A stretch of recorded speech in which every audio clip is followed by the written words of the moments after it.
안녕하세요. 꿈나라로입니다. 오늘도 저희 채널에 찾아와 주셔서 정말 감사드려요. 이야기를 시작하기 전에 좋아요와 구독, 알림 설정까지 눌러주시면 앞으로도 더 많은 따뜻하고 신비로운 옛날 이야기를 편안히 들으실 수 있습니다. 그럼 마음을 고요히 하고 이야기 속으로 함께 들어가 볼까요? 혼례 첫날 밤, 코 골며 잠든 신랑의 비밀. 옛날 한양의 예조판서 김민석이 살고 있었다. 덕망 높은 인물로 그의 이름을 모르는 이가 없었지만 그에게도 고민이 하나 있었다. 바로 25된 외동딸 미양이었다.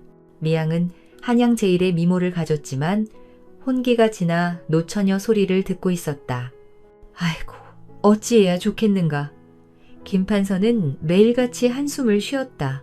미양은 얼굴도 성품도 단아했지만 까다로운 조건 탓에 혼담마다 무산되곤 했다. 어머니, 또 혼담이에요? 저는 조건이 있다니까요. 또 그 소리냐? 부인의 머리가 지끈거렸다.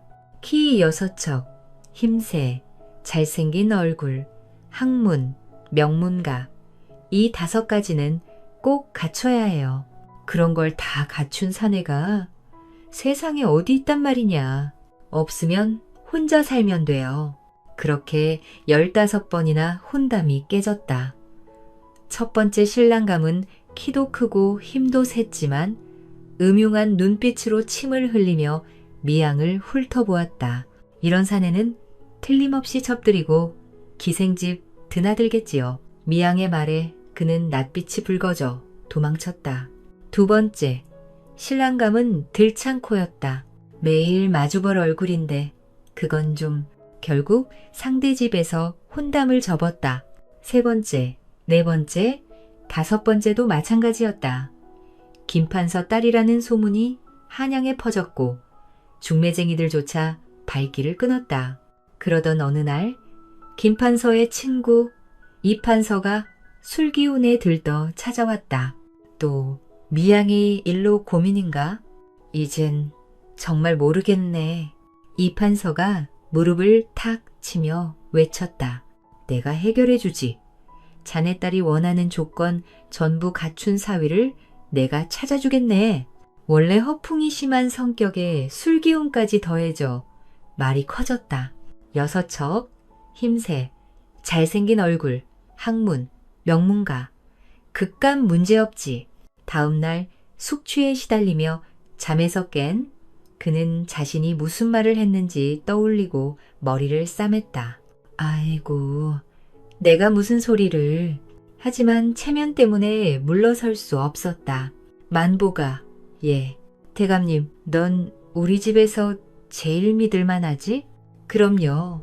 만복은 20년 넘게 일한 충직한 종으로 사람 보는 눈이 뛰어나다는 평을 들어왔다. 그럼 중요한 임무다. 미양이에게 어울릴 신랑감을 찾아라. 그 조건들 말씀인가요? 그래, 5가지 전부. 만복은 머리를 극적이며 대답했다. 알겠습니다. 꼭 찾아보겠습니다. 이번 일은 정말 쉽지 않겠군. 그는 곧 한양 안을 샅샅이 뒤지기 시작했다. 키 큰 이는 얼굴이 별로였고 잘생긴 이는 집안이 미천했으며 그나마 조건에 가까운 이들은 이미 장가를 갔다. 이를 어쩐다. 사흘째 절망하던 그는 나흘째 되는 날 동대문 밖 저작거리에서 눈을 번쩍 떴다. 저 양반은 뭐지? 느티나무 그늘 아래 누운 한 사내는 키 6척이 넘고 어깨는 떡 벌어졌으며 팔다리는 우람했다.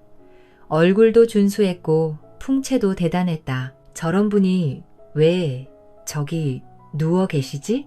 가까이 다가간 만복은 그가 깊은 잠에 빠져있는 걸 보고 놀랐다. 마치 신선이 구름 위에서 자는 듯 고요하고 평화로웠다. 분명 뭔가 깊은 뜻이 있으신 분이야. 시장 한복판에서 잠을 잘 리가 없지. 그때 길 건너로 향기 풍기며 기생셋이 지나갔다. 사람들 시선을 끌 만큼 고운 자태였다. 그런데 사내는 잠깐 눈을 떴다. 힐끔 보더니 다시 누워 잠들었다. 오호라, 여색에도 흔들리지 않다니. 만복은 더욱 확신하고 사내가 깨어날 때까지 기다렸다. 2시즌이 흐른 끝에 사내는 하품하며 벌떡 일어났다. 또 잤구나. 기회를 놓치지 않은 만복이 다가갔다. 실례합니다, 나으리. 자네는 누구인가? 소인은 이판서 댁종 만복이라 합니다. 성함을 여쭈어도 될까요? 나는 덕으라 하네. 혹 어느 댁 도련님이신지요? 도련님까진 아니고 지금은 특별히 하는 일 없이 지내고 있네. 그럼 평소에 어떤 일을 하시는지요? 주로 잠을 자지. 가끔 신기한 꿈도 꾸고. 꿈이요? 방금 저는 용왕님을 만나는 중이었네. 안타깝게도 깨버렸지만 용왕님이라니. 이분 보통 인물이 아니야. 혹 글도 읽으시나요? 서당에서 천자문이랑 논어 정도는 배웠지. 노어까지. 집안은 어떠신지요? 할아버지는 작은 고을삿도, 아버지는 별감이셨지. 지금은 돌아가셔서 나 혼자네. 별감 집안이라 혹 장가는? 아직? 누가 나 같은 사람을 원하겠나. 겸손한 말에 만복은 감격했다. 나으리, 아주 좋은 생각이 있습니다. 좋은 생각이라니? 김판서댁에 미양아 씨가 있는데 나으리와 천생연분일 듯 합니다. 예조판서 말인가? 그렇습니다. 한번 만나보시겠어요? 덕우는 잠시 망설이다 고개를 끄덕였다. 괜찮을 것 같네만. 이런 모습이라 좀 민망하군. 풍채만으로도 충분합니다. 김판서님도 분명 흡족해 하실 겁니다. 만복은 곧장 이판서에게 달려갔다. 대감마님, 찾았습니다. 완벽한 신랑감을. 정말이냐? 그럼 당장 김판서에게 연통을 넣어라.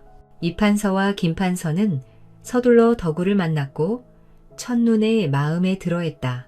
키도 크고 체격도 좋군. 말씨도 점잖고 얼굴도 준수하오. 혹 학문은 논어를 좀 읽었습니다. 오, 훌륭하오. 두 사람은 흡족해하며 바로 혼담을 성사시켰고 덕우도 순순히 승낙했다. 그럼 다음 달 길일에 혼례를 올립시다. 그러나 모든 일이 급하게 진행돼 미양은 신랑 얼굴조차 못 본 채 키 크고 잘생긴 별감 집안 도련님이라는 말만 들었다. 드디어 혼례 당일 김판서 댁은 새벽부터 부산했다. 하인들이 뛰고 부엌에서는 연기가 모락모락 피어올랐다. 미양은 거울을 보며 미소 지었다. 드디어 조건에 맞는 신랑을 만나는구나. 한편 덕우는 신랑 옷을 입은 채 졸고 있었다. 도련님, 오늘 혼례 날입니다. 조금만 더. 하인들이 겨우겨우 깨워 혼례식은 지었고 그 시간만큼은 덕우도 정신을 차렸다. 멀리서 신랑을 본 미양은 흐뭇했다. 어머, 정말 키도 크고 풍채도 멋지시네. 혼례식이 끝나고 신혼 첫날 밤이 찾아왔다. 미양은 붉은 이불 아래에서 두근거리는 마음으로 신랑을 기다렸다. 그러나 방에 들어온 덕우는 이불도 들추지 않고 바닥에 누웠다. 아, 피곤하다. 그리고는 벌러덩 눕더니 코를 골며 잠들어 버렸다. 이게 무슨 일이에요? 미양은 당황해 덕우를 흔들었다. 서방님, 지금이 어떤 때인데 잠을 자요. 오늘은 첫날 밤이라고요. 아, 꿈에서 멋진 한옥도면을 그리는 중이었는데 지금은 그게 중요한 게 아니잖아요. 덕우는 꾸벅 졸았고 미양이 다시 흔들자 이렇게 말했다. 용왕님이 진주 동굴 위치를 알려주고 있었는데요. 그만하세요. 죄송해요. 하루 12시간은 자야 정신이 맑아서요. 그날 밤 미양은 홀로 밤을 지새웠고 덕우는 방 한 구석에서 코를 골며 골아떨어졌다. 이런 분이랑 어떻게 살아야 하나. 미양은 깊은 한숨을 내쉬었다. 다음 날 아침 김판서 부인이 물었다. 미양아, 어젯밤은 어땠니? 미양은 울상으로 말했다. 서방님이 계속 잠만 주무세요. 뭐라고 혼례 첫날 밤에 꾸며기만 하고 혼자 잠들어 버리질 않나. 정말 이상해요. 김판서 부인도 당황했다. 이런 일은 처음 겪어보는 일이었다. 어머니, 전 별채에서 잘게요. 서방님과는 따로 지낼래요. 결국 신혼 첫날부터 각방 신세가 되었다. 그런데 그날 밤 미양은 이상한 꿈을 꾸었다. 짙은 안개 속 여우 가죽을 두른 노파가 다가왔다. 그리고 나직한 목소리로 말했다. 미양아, 네 서방을 얕보지 마라. 그는 하늘이 택한 자니라. 놀라 깨어난 미양은 덕우의 방 쪽을 바라보았다. 하늘이 택한 자라니 설마 진짜 뭔가 있는 건가? 그러다 고개를 저었다. 말도 안 돼. 그냥 요즘 이상한 일이 계속 겹쳐서 그래. 하지만 그새 동네에는 덕우에 대한 소문이 퍼지고 있었다. 김판서 사위가 이상하다면서요. 첫날 밤에 잠만 잤대요. 사내에 구실도 못하는 거 아냐? 김판서 부부는 체면이 말이 아니었다. 여보, 이걸 어쩌면 좋겠어? 이 판서에게 따져야지. 무슨 사위를 데려온 거야. 하지만 이미 혼례까지 올린 상황이라 어찌할 도리가 없었다. 한 달이 지나도 덕우는 여전히 잠만 잤다. 하인갑돌이가 그의 일과를 보고했다. 도련님은 밤 10시에 주무셔서 다음날 10시에 일어나십니다. 반나절을 잔단 말이냐? 예. 일어나선 2시간 식사하시고요. 밥을 대체 2시간 동안 먹을 게 뭐 있다고? 숟가락 한 번 뜨고 멍, 또 뜨고 멍. 그러십니다. 그럼 나머지 시간은 좌선하신다지만 사실은 그냥 또 주무시는 것 같습니다. 한마디로 덕우는 하루 12시간 잠, 2시간 식사, 나머지도 반쯤 졸며 보내는 셈이었다. 미양은 답답함에 덕우 개조 작전을 결심했다. 첫 번째 작전은 일찍 깨우기. 서방님, 해가 중천이에요. 일어나세요. 아직 4시간 더 자야 해요. 미양은 아침 6시에 덕우를 깨웠지만 덕우는 이불을 뒤집었다. 안 돼요. 일어나세요. 미양이가 이불을 잡아당기자 덕우는 일어나긴 했지만 금세 다시 앉은 채 졸기 시작했다. 두 번째 작전은 흥미로운 일, 시키기였다. 서방님, 시 한 수 지어보세요. 미양이 붓과 벼루를 가져와 내밀었다. 좋은 생각이네요. 덕우는 붓을 들었지만 봄이 오니 이것 한 줄 쓰고는 그대로 잠들고 말았다. 그것도 앉은 채로 말이다. 미양의 덕우 개조 작전은 영 진전이 없었지만 하나 이상한 일이 일어났다. 덕우가 잠에 들었을 때 기이한 잠꼬대를 하기 시작한 것이다. 어느 날 밤 미양은 방 앞을 지나다 소리를 들었다. 북쪽산에 구멍이 물이 셀 거야. 큰 비가 오면 마을이 위험해. 다음 날엔 또 까치가 많이 울어 곡식은 높이 둬. 돼지가 불안하면 땅이 흔들릴지도. 미양은 점점 궁금해졌다. 서방님의 꿈 혹시 예언 같은 건가? 한편 김판서의 친구들 사이에선 덕우가 웃음거리였다. 잤네? 사위가 반나절 넘게 잔다며? 김판서의 얼굴이 붉어졌다. 깨어있는 시간엔 뭘 한다나? 좌선한다고는 하는데 사실 그냥 멍하니 있는 거겠지. 결국 까다로운 조건 따지다 잠꾸러기 데려온 거였군. 김판서는 체면이 말이 아니었고 조정에서도 수군거림이 돌았다. 하지만 이판서는 달랐다. 그 사위를 너무 우습게 보지 마시오. 그자에게는 뭔가 특별한 게 있어. 아직도 믿는단 말인가? 그렇소. 내 눈은 틀리지 않았소. 다른 판서들은 고개를 저었다. 이 판서가 자기 체면 지키려고 애쓰는군. 그런데 기이한 일이 벌어졌다. 어느 날 아침 덕우가 또렷한 얼굴로 김 판서를 찾아왔다. 장인어른 사흘 후 큰 비가 올 겁니다. 특히 동쪽 곳간에는 침수 위험이 있으니 곡식을 옮기셔야 합니다. 무슨 소리인가? 꿈에서 용왕님이 알려주셨습니다. 하늘이 갈라져 물이 쏟아질 거라 하셨죠. 김판서는 한숨을 쉬었다. 역시 또 꿈 이야기. 이 말은 곧장 미양과 부인에게도 전해졌다. 여보, 사위가 또 이상한 소리를 해요. 용왕님 꿈이라니 이젠 지어내는 것 같아요.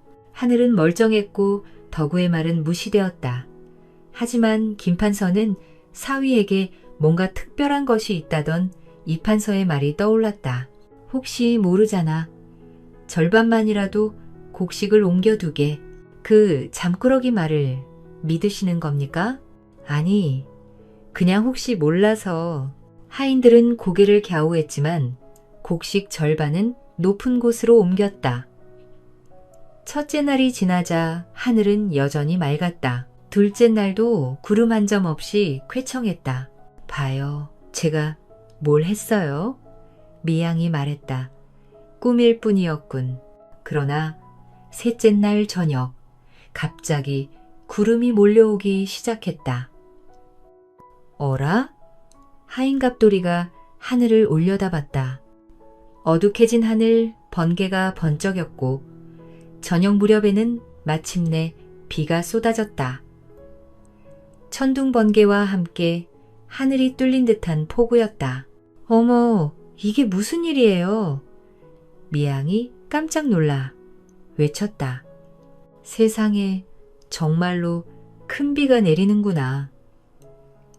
김판서는 입을 다물지 못했다. 다음 날 아침 가족들은 마을 동쪽이 물에 잠긴 걸 보고 경악했다. 개울은 강이 되었고 낮은 지대의 집들과 고가는 침수되었다. 김판서는 다행히 절반을 옮겨놨기에 큰 피해는 면했지만 대비하지 않은 다른 집들은 곡식을 몽땅 잃었다. 어떻게 미리 아신 거예요? 이웃들이 묻자 김판서는 민망하게 웃었다. 그냥 혹시나 해서 말이지. 미양은 놀라움을 감추지 못했다. 서방님 말이 딱 맞았어. 그녀는 곧장 덕우를 찾아갔다. 서방님, 정말 대단하세요. 그 비 어떻게 하셨어요? 비요? 무슨 비 말씀이시죠? 사흘 전에 예언하셨잖아요. 덕우는 고개를 갸우했다. 기억이 안 나는데요. 꿈에서 들은 것 같기도 하고 그렇게 정확히 맞췄으면서도 기억이 없다고요? 요즘 꿈이 너무 많아서 뭐가 뭔지 잘. 미양은 어이가 없었다. 하지만 이후 집안 분위기는 달라졌다. 하인들이 덕우를 대하는 태도가 바뀐 것이다. 그저 잠만 주무시는 줄 알았더니 도련님이 예사분이 아니었어. 그리고 놀라운 예언은 계속됐다. 한 달 후 어느 밤 덕우가 잠꼬대했다. 서쪽 우물이 마를 거야. 그것을 들은 하인 갑돌이가 다음날 김판서에게 전했다. 도련님이 우물 얘기를 하셨습니다. 김판서는 잠시 고민하다 북쪽에 새 우물을 파괴했다. 동네 사람들은 의아해했다. 멀쩡한 서쪽 우물 두고 왜 새로 파지? 그런데 일주일 후 서쪽 우물 수량이 줄기 시작했고 곧 말라버렸다. 김판서댁은 미리 준비한 덕분에 불편이 없었지만 다른 집들은 물을 길러 먼 길을 오가야 했다. 이번에도 마쳤어. 어떻게 알고 그런 준비를. 동네 사람들은 감탄했다. 또 한 달 후 덕우는 말했다. 돼지가 아플 거야. 다 죽을 거야. 빨리 팔아야 해. 이번엔 미양이 직접 김판서에게 달려갔다. 아버지, 서방님이 이번엔 돼지를 팔라고 하셨어요. 지금 있는 돼지들 다 멀쩡한데? 하지만 예전 예언들도 다 맞았잖아요. 고민 끝에 김판서는 돼지 20마리를 전부 팔았다. 시세도 좋아 큰 이익을 얻었다. 김판서님, 왜 갑자기 돼지를 다 파신 거예요? 글쎄, 예감이 좀 그래서. 일주일 후 돼지 전염병이 돌았고 마을 돼지들은 줄줄이 죽어나갔다. 김판서댁만 피해를 입지 않았다. 대체 어떻게 하신 거지? 신기가 있는 집안인가 봐. 이제 김판서를 보는 동네 사람들의 시선은 달라졌다. 아니, 정확히 말하면 잠꾸러기 새신랑 덕우를 보는 눈이 달라졌다. 김판서댁 사위분이 정말 대단한 분이시래. 잠만 자는 줄 알았는데 알고 보니 미래를 내다보시는구나. 덕우는 예언하는 사위, 잠자는 점쟁이로 불리며 주변 마을에서도 찾는 이들이 생겼다. 다른 마을 사람들은 덕우에게 운세까지 물어보려고 했다. 김판서님 사위분께 운세 좀 봐달라고 할 수 있을까요? 하지만 사람들이 찾아와서 무언가 물어봐도 덕우는 전 그냥 잠만 잤을 뿐인데요. 운세 같은 건 볼 수 없답니다. 하고 멀뚱히 대답했다. 미양은 혼란스러웠다. 이 사람이 진짜 도사일까? 아니면 단지 운 좋은 잠꾸러기일까? 서방님, 정말 미래가 보이세요? 미래요? 잘 모르겠어요. 종종 이상한 꿈을 꿀 뿐인데 그럼 그 꿈들이 다 맞아떨어지는 건 우연인가요? 글쎄요. 꿈이 현실인지 현실이 꿈인지 모르겠어요. 하하. 덕우의 모호한 대답에 미양은 더욱 혼란스러워졌다. 그러던 어느 날 덕우가 다급히 김판서를 찾았다. 장인어른, 큰 재앙이 옵니다. 온 가족이 산으로 피해야 합니다. 예언의 규모가 너무 커서 모두들 믿지 않았지만 미양은 뭔가 궁금해졌다. 서방님은 이런 걸 대체 어떻게 아는 걸까? 그날 밤 미양은 덕우를 몰래 미행하기로 결심했다. 평소처럼 자던 덕우가 조용히 일어나 옷을 챙겨 입고 마당을 지나 뒷산으로 향했다. 산중턱 한 동굴 앞에 이르자 덕우가 말했다. 할멈? 그러자 동굴 안에서 늙은 여우 한 마리가 나와 말했다. 어서 오세요, 덕우 도련님. 무슨 일로 오셨나요? 뭐야, 여우가 말을 해? 미양은 충격의 말을 잃었다. 사실 덕우와 이 신비한 여우의 인연은 혼례 전부터 시작되었다. 그해 겨울 혼례를 앞두고 고민에 잠긴 덕우는 산길을 걷다. 눈 속에서 죽어가던 늙은 여우를 발견했었다. 여우는 다리가 부러지고 피를 흘리며 숨이 끊어지기 직전이었다. 어쩌다 이렇게 다친 거죠? 덕우는 추위에 떨며 죽어가던 여우를 지나칠 수 없었다. 외투를 벗어 감싸 안은 그는 여우를 집으로 데려가 상처를 치료하고 따뜻한 죽을 먹이며 돌보았다. 조금만 참아. 곧 나을 거야. 며칠 뒤 여우가 회복되자 덕우는 산으로 돌려보냈다. 그러자 그날 밤 덕우의 꿈에 여우가 나타났다. 도련님, 저는 천년을 산 영험한 여우입니다. 덕우, 도련님 같은 착한 마음을 가진 분을 만나기가 얼마나 어려운지 모르셔요. 그냥 불쌍해서 그랬을 뿐인데요. 바로 그런 마음이 귀한 거예요. 세상에는 자신의 이익만 생각하는 사람들이 많거든요. 하지만 덕우 도련님은 아무 대가도 바라지 않고 저를 구해주셨어요.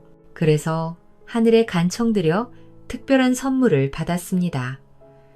덕우 도련님께 꿈을 통해 미래를 보는 신비한 능력을 드리고 싶어요. 그런 큰 선물을.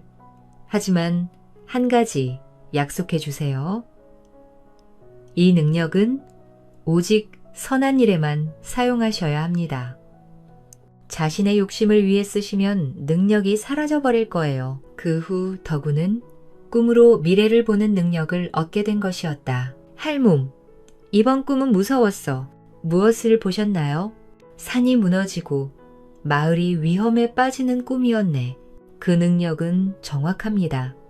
하지만 지금처럼 갑자기 큰 예언을 하면 믿지 않을 겁니다. 작은 예언부터 신뢰를 쌓으세요. 그리고 부인께 진실을 말하세요. 부부는 서로 믿어야 하니까요. 미양은 이 모든 대화를 듣고 있었다. 서방님은 정말 사람들을 구하려 했던 거구나. 고마워 할멈. 이제 어떻게 해야 할지 알겠어. 착한 마음으로 받은 능력이니 착한 일에만 쓰세요. 미양은 동굴에서 나오는 덕우에게 다가갔다. 서방님, 부인, 여기까지 어떻게 다 알게 됐어요?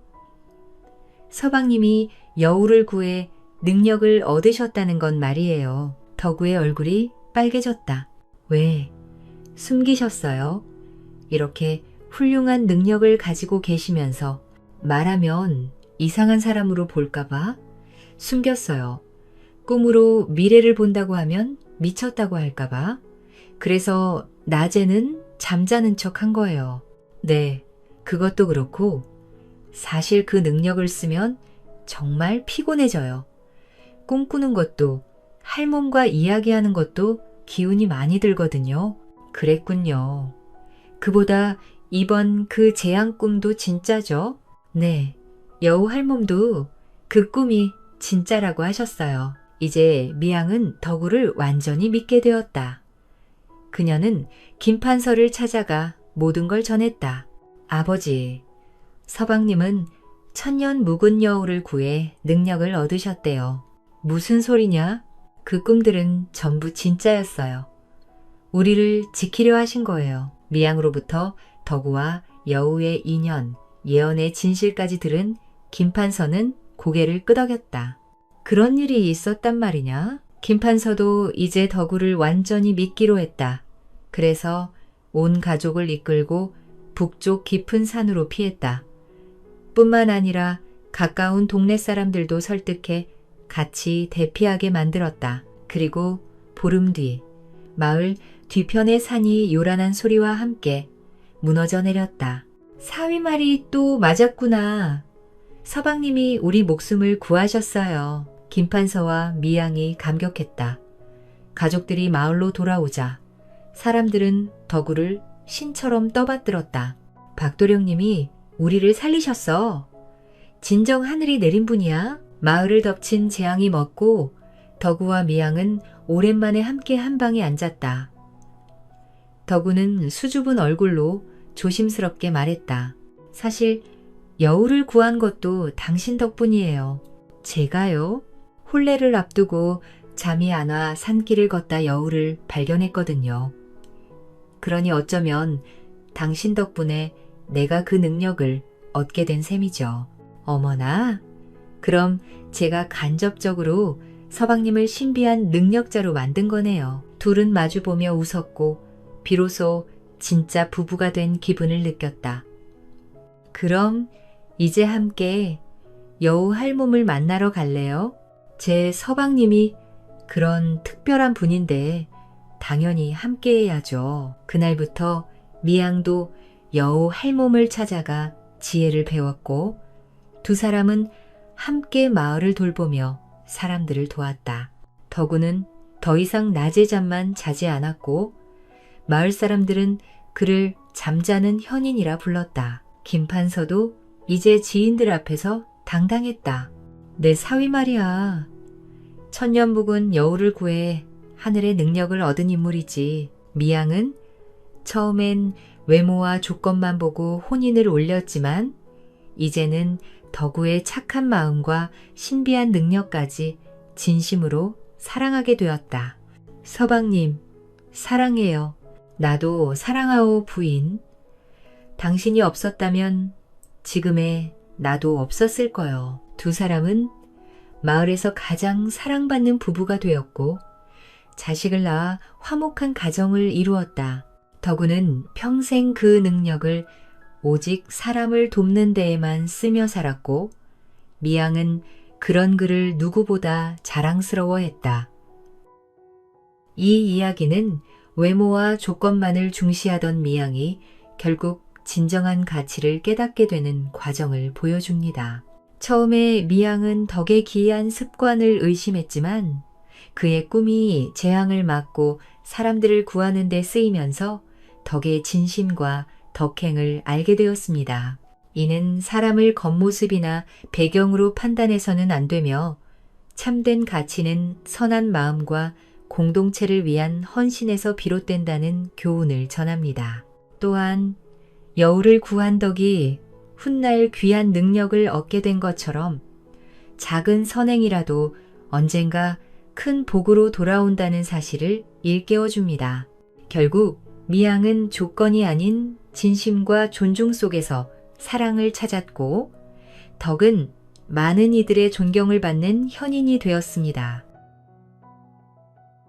주인집 규수를 차지한 머슴의 기막힌 사연. 옛날 어느 산골 마을에 온 마을 사람들이 우러러보는 큰 부자 양반이 살았다. 그의 이름은 김만석이었는데 논밭만 해도 산을 빙 둘러쌀 만큼 넓었고 곳간에는 언제나 쌀이 가득했다. 하지만 그보다 더 큰 자랑은 바로 하나밖에 없는 딸, 오키였다. 오키는 마을에서 가장 아름다운 처녀로 소문이 자자했다. 얼굴은 보름달처럼 환하고 목소리는 꾀꼬리처럼 맑았으며 걸음걸이는 버들가지처럼 우아했다.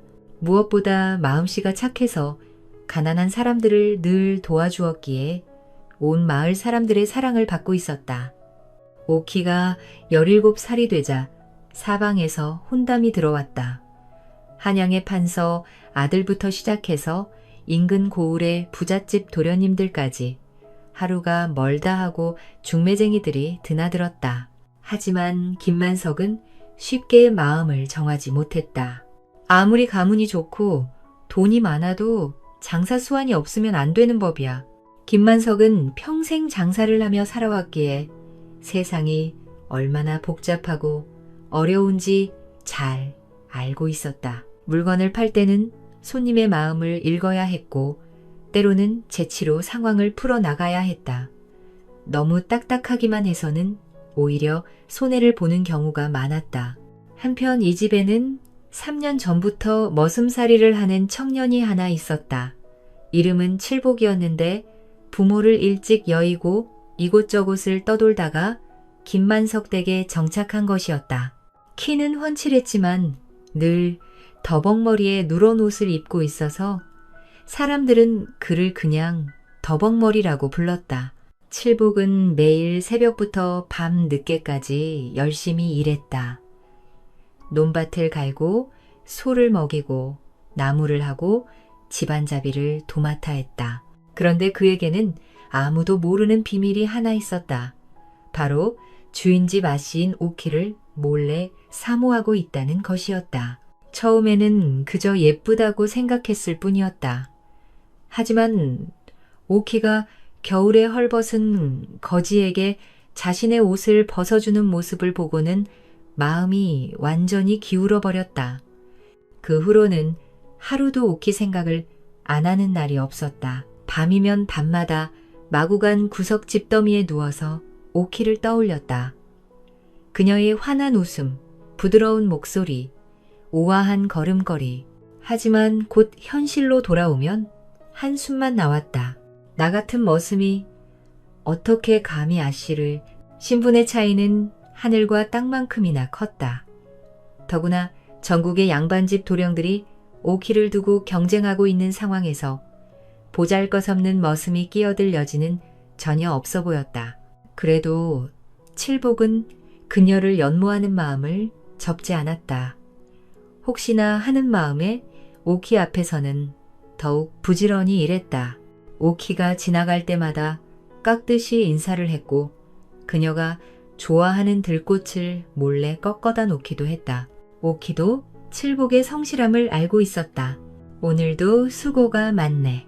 가끔 그녀는 칠복의 곁을 지나가며 따뜻한 말을 건네주기도 했다. 그럴 때마다 칠복의 가슴은 뛰었지만 동시에 더 큰 절망감도 느꼈다.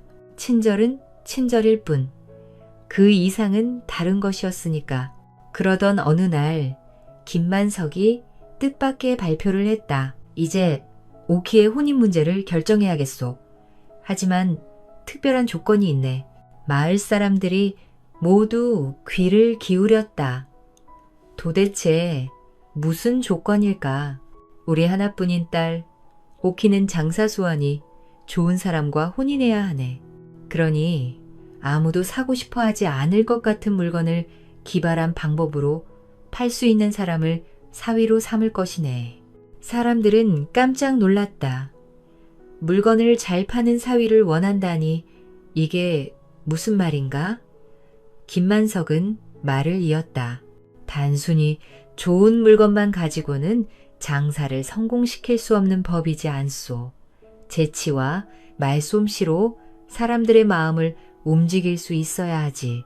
우리 집안의 사위가 될 사람은 반드시 그런 능력이 있는 사람으로 택하도록 하겠네. 이 말을 들은 오키는 아버지의 뜻을 이해했다. 아버지는 단순히 물건을 잘 파는 사람을 원하는 게 아니라 어려운 상황에서도 지혜롭게 대처할 수 있는 사람을 원하고 있었다. 소문이 퍼지자 여러 청년들이 도전해봤지만 모두 김만석의 마음에 들지 않았다. 어떤 이는 너무 뻔한 방법으로 팔려고 했고 어떤 이는 누구나 살 수 있는 물건을 팔아놓고 억지를 부렸으며 어떤 이는 상대가 살 생각이 없는데도 억지를 부리며 팔려고만 했다. 한편 이 소식을 들은 칠복은 가슴이 뛰었다. 드디어 기회가 온 것이었다. 나도 한번 해보자. 하지만 용기를 내기까지는 며칠이 걸렸다. 만약 실패하면 어떻게 될까? 감히 머슴이 주인 집, 아씨를 탐했다며 주인에게 버림받고 이 집에서 쫓겨날 수도 있었다. 그래도 이 기회를 놓치면 평생 후회할 것 같았다. 밤마다 칠복은 어떤 방법으로 물건을 팔지 고민했다. 그는 어릴 때부터 머리가 좋았고 특히 기발한 생각을 내놓는데 재능이 있었다. 평소에도 다른 머슴들을 웃기는 이야기를 잘 지어냈다. 한참을 고민하던 그는 마음을 굳게 먹었다. 제 아무리 천한 머슴이라지만 사나이로 태어났으면 도전을 해야 하는 법이다. 아씨, 저도 한번 도전해 보겠습니다. 칠복은 마음속으로 오키에게 말했다. 그녀를 향한 사랑이 칠복에게 용기를 주었다. 어느 날 저녁, 칠복은 드디어 용기를 내 행동을 시작했다. 김만석과 그의 부인이 대청마루에서 저녁을 먹고 있을 때 뜰에 나가서 정중히 절을 했다. 나으리, 소인도 한번 도전해보고 싶습니다. 김만석은 깜짝 놀랐다. 그동안 이 집에서 묵묵히 일만 하던 머슴이 갑자기 나선 것이다. 너도? 하지만 너는? 김만석은 칠복을 위아래로 훑어보며 코웃음을 쳤다. 농담하는 것이냐? 이건 심심풀이로 하는 물건 팔기가 아니다. 우리 오키의 사위감을 뽑기 위한 진지한 일일세. 게다가 너 같은 머슴이 어떻게 무슨 물건을 팔겠다고? 김만석의 부인도 옆에서 빙그레 웃으며 거들었다. 여보, 이 애가 뭘 안다고 나서겠어요? 그냥 다른 사람들이 하는 걸 보고 자기도 할 수 있다고 생각하는 거겠죠. 하지만 칠복은 굴복하지 않았다. 오히려 더욱 당당하게 말했다. 사실 소희는 아가씨를 사모하고 있습니다. 이칠복 비록 미천한 사람이오나 여인의 마음을 얻기 위한 사나이로서의 배짱은 지니고 있습니다. 부디 소인에게 도전할 기회를 주셨으면 합니다. 칠복의 너무나도 솔직한 고백에 김만석과 부인은 깜짝 놀란 얼굴이 되었다. 김만석은 어이없다는 듯 말했다. 아니, 이놈이 제 주제도 모르고 우리 오키에게 혼담을 넣은 사람들이 누구인지 알고 있느냐? 한양의 판서 아들, 부사 아들, 큰 상인집 도련님들인데 네가 감히? 하지만 그때 부인은 칠복의 뻔뻔한 발언에 어이없어 하면서도 묘한 흥미를 느끼는 듯 고개를 갸우뚱했다. 어머, 이 애가 정말로? 부인은 칠복을 물끄러미 바라보더니 이윽고 말했다. 머슴 주제에 주인집 아씨를 사랑한다고 당당하게 말하다니 정말 뻔뻔하지만 그 배짱이 하나는 보통이 아니구나. 부인은 남편을 바라보며 재미있다는 표정을 지었다. 여보, 이해 좀 보세요. 무슨 배짱으로 이런 말을 하는지 신기하지 않아요? 지금까지 그렇게 많은 양반 도련님들이 와서 도전했는데 모두 실패했잖아요. 그런데 하찮은 머슴이 나서서 오키를 연모한다고 기회를 달라고 하다니. 부인? 설마 허락해줄 생각이요? 김만석이 묻자 부인은 마치 즐거운 구경거리를 발견한 듯 눈을 반짝였다. 사실 좀 궁금해요. 머슴이 도대체 무슨 수로 물건을 팔겠다는 건지 말이에요. 어차피 실패할 것. 하지만 한 번쯤은 이런 일도 재미있을 것 같은데요. 그녀는 칠복을 우습게 보는 듯한 미소를 지으며 말했다. 그래, 얘야. 네가 그렇게 자신 있다면 한번 해보거라. 다만 실패하면 이 집을 떠나야 한다. 머슴이 감히 아씨를 마음에 품었으니 그 정도는 감당할 수 있겠지. 부인의 말에 칠복은 내심 긴장됐지만 그렇다고 이제 와서 포기할 수는 없었다. 예, 각오하고 있습니다. 김만석은 여전히 못마땅했지만 부인이 흥미로워하는 모습을 보니 반대할 이유도 없었다. 설마 이 머슴이 성공할 거라는 생각도 들지 않았고 말이다. 양반집 자제들도 다 실패한 마당에 머슴이 과연 할 수 있겠어? 그렇게 속으로 생각한 김만석은 선뜻 허락의 말을 내뱉었다. 좋다. 그럼 한번 해보거라. 칠복의 눈에는 결연한 의지가 담겨 있었다. 뒤에서 이 모습을 몰래 지켜본 오키는 놀라면서도 조금 감동했다. 평소에 조용하던 칠복이 이런 용기를 낼 줄은 몰랐기 때문이다. 다음 날 아침 칠복은 김만석과 부인 앞에 나타났다. 그의 손에는 작은 보따리가 들려 있었다. 그럼 이제 시작해 보겠습니다. 칠복은 보따리를 풀어서 몇 가지 물건을 꺼냈다. 낡은 집신 한 켤레, 시든 무 한 개, 그리고 깨진 질그릇이었다. 모두 버려야 할 것 같은 물건들이었다. 김만석이 코웃음을 쳤다. 그런 쓰레기 같은 물건들을 누가 사겠다고? 하지만 칠복은 자신만만하게 미소를 지었다. 보고 계시죠? 제가 이 물건들을 모두 팔아보겠습니다. 칠복은 물건들을 들고 마을로 나갔다. 김만석과 부인, 그리고 오키도 궁금해서 뒤따라갔다. 첫 번째로 칠복은 촌장 댁을 찾아갔다. 촌장은 마을에서 가장 학식이 높은 사람이었다. 촌장님, 안녕하십니까? 자네는 누구인데 여기까지 찾아왔느냐? 저는 물건을 팔기 위해 이곳에 왔습니다. 마침 촌장님께 보여드리고 싶은 물건이 있거든요. 칠복은 낡은 집신을 들어보였다. 이 집신은 그저 그런 집신이 아닙니다. 무슨 소리냐? 그냥 낡은 집신 같은데?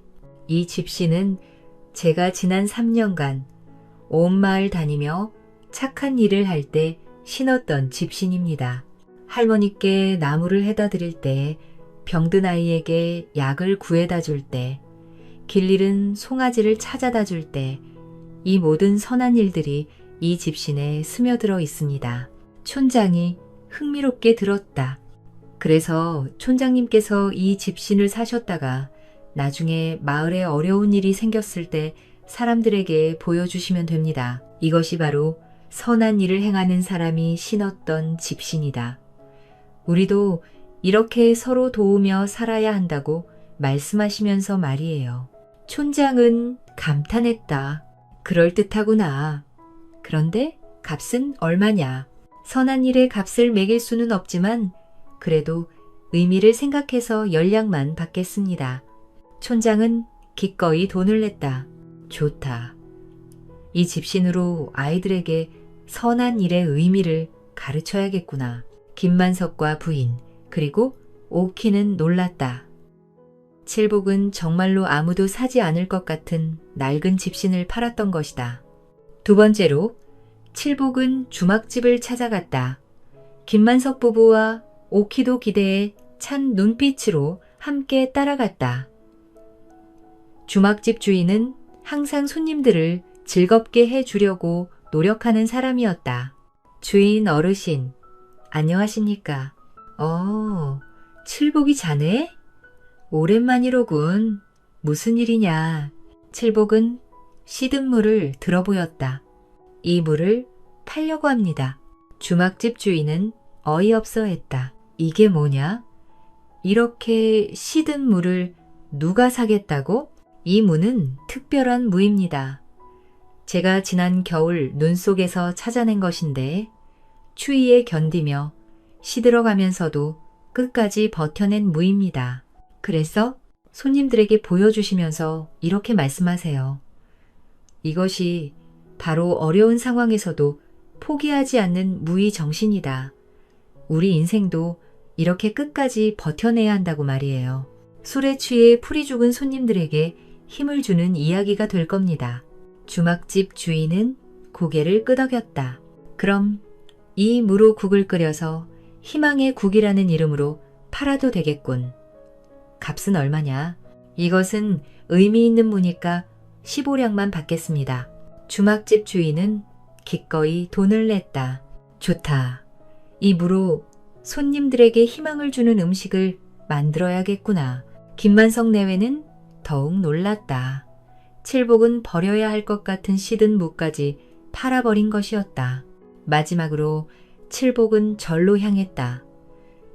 그곳에는 마을 사람들이 존경하는 늙은 스님이 있었다. 스님, 안녕하십니까? 무슨 일로 이 절까지 찾아오셨소? 칠복은 깨진 질그릇을 내보였다. 이 깨진 그릇을 팔려고 합니다. 스님이 의아했다. 깨진 그릇은 이미 쓸 수 없는 것 아닙니까? 하지만 이 그릇에는 깊은 의미가 있습니다. 이 그릇은 완전했을 때보다 깨진 지금이 더 값진 것입니다. 어떤 의미인지요? 이 그릇을 보면 사람들이 깨달음을 얻을 수 있습니다. 완전한 것은 언젠가 깨지기 마련이고 깨진 것에서 진정한 아름다움과 의미를 찾을 수 있다는 것을 말이에요. 부처님께서도 고통을 통해 깨달음을 얻으셨듯이 이 깨진 그릇은 불완전함의 아름다움을 보여줍니다. 스님은 감탄했다. 정말 깊은 뜻이 담겨 있군요. 이 그릇으로 사람들에게 무상함과 겸손의 의미를 가르칠 수 있겠습니다. 그래서 이 그릇을 스님께 드리려고 합니다. 값은 20양입니다. 스님은 기꺼이 돈을 냈다. 고맙소. 이 그릇으로 더 많은 사람들이 깨달음을 얻을 수 있을 것입니다. 김만석과 부인 그리고 옥부는 진심으로 놀랐다.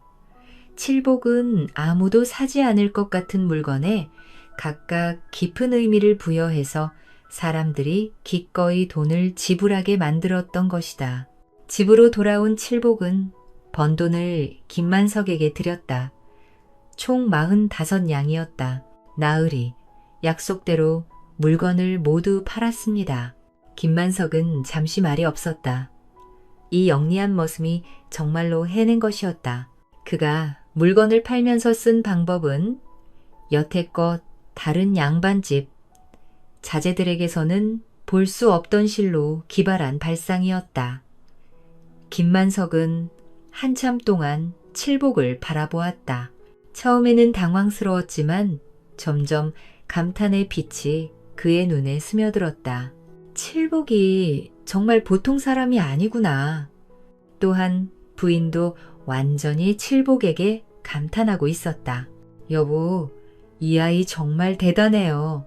이런 재치와 영리함이라면 정말로 우리 사위감으로 손색이 없을 것 같아요.